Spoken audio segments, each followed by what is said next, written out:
As promised, here's a swatching of the mixed brand palette from last video, presented to you in its regular speed glory. The original plan was to let the visuals speak for themselves, with some musical accompaniment, of course. But producer Mike wasn't a fan of that idea. Some people just can't get enough of my dulcet tones. So here we are. I won't be talking about light fastness or pigment numbers, 'cause, I never do that anyway. I just don't want anyone to get the wrong idea here. No, this isn't one of those videos. It's not an in-depth analysis. Think of it more as chill therapy with color.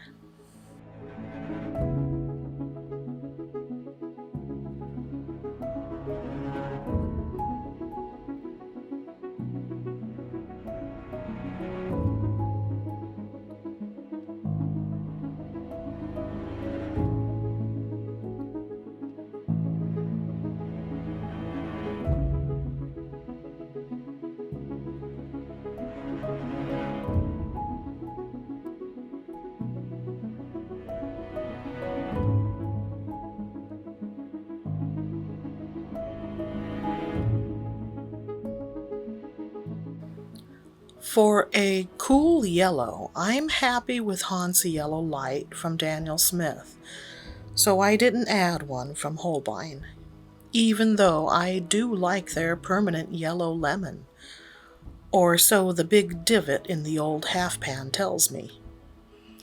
I could probably drop Azo Yellow since it's so similar to Hansa Yellow Deep, both from M. Graham. I've been looking at Indian Yellow, but it might be too similar to New Gamboge. Quinacridone Gold is on my want list for sure, and that's where I'd place it, between New Gamboge and Quinacridone Burnt Orange. Speaking of gold, is that not a rockin' shade on my nails? And does it not look as if it's a polished version of New Gamboge, only with the sadly mundane name of Gold Bright? Really?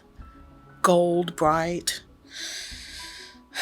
It's like the guys at Clean Color Nail Lacquer aren't even trying anymore. Quinacridone Burnt Orange came from Daniel Smith's secondary set, along with Carbazole Violet and Undersea Green, all of which I've included in this palette.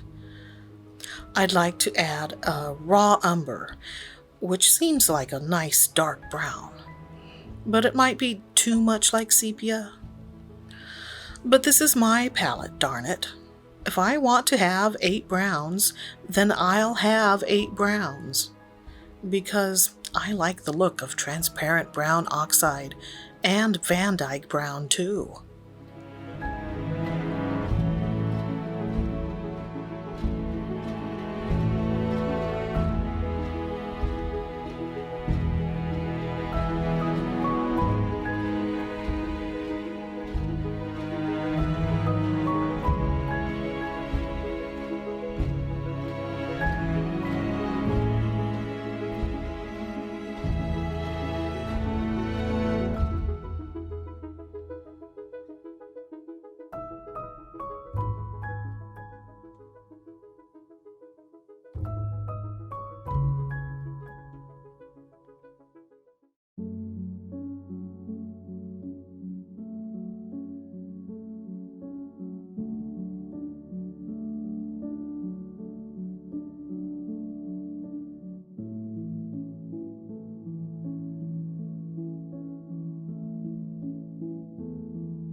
That's an error in placement there. Crimson Lake should be next to Quinacridone Rose. One or two of these reds can be eliminated, but I haven't decided on which. If I were to add one, it might be M. Graham's Maroon Praline. Look, I realize that one can paint just fine with a palette of 12, 6, or even 3 colors, and that has its own joys.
One of the blues needs to go as well. I'm thinking cerulean. That would make space for indigo or a turquoise. M. Graham has a nice turquoise. Then again, Daniel Smith has Mayan dark blue, which looks amazing.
As for greens, I've got my eye on Daniel Smith's Cascade Green. I could replace that Viridian with it, but there are so many lovely greens out there. Daniel Smith alone has Green Apatite Genuine, Serpentine Genuine, Praline Green, and Rare Green Earth. How does one choose? I could go overboard. In fact, I probably already have by including both numbers 1 and 2 of Holbein's Permanent Green.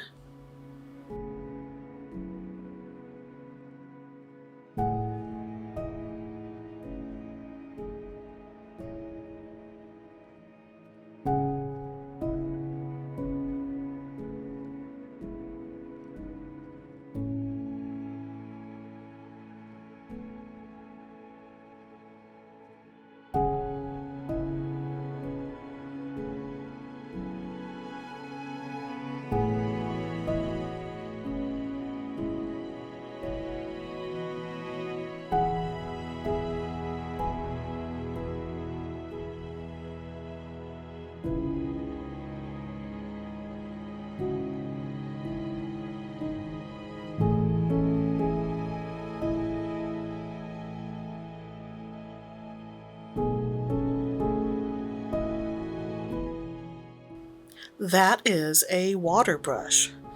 You unscrew the heavier top part to fill the reservoir with water.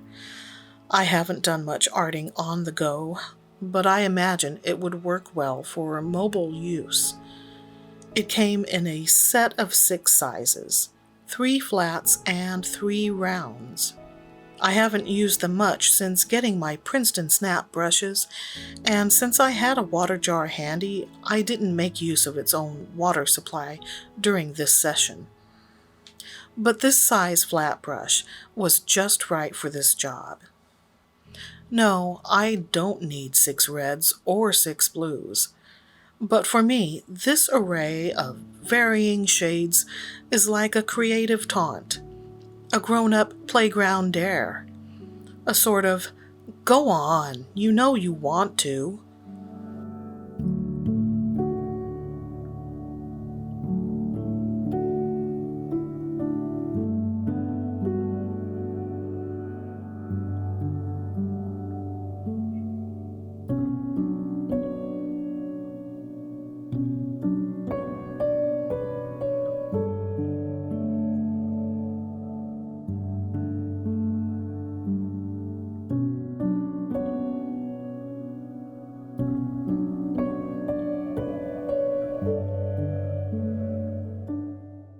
So now that I have 28 colors in one mixed brand palette, will it turn out to be a good idea or a bad one?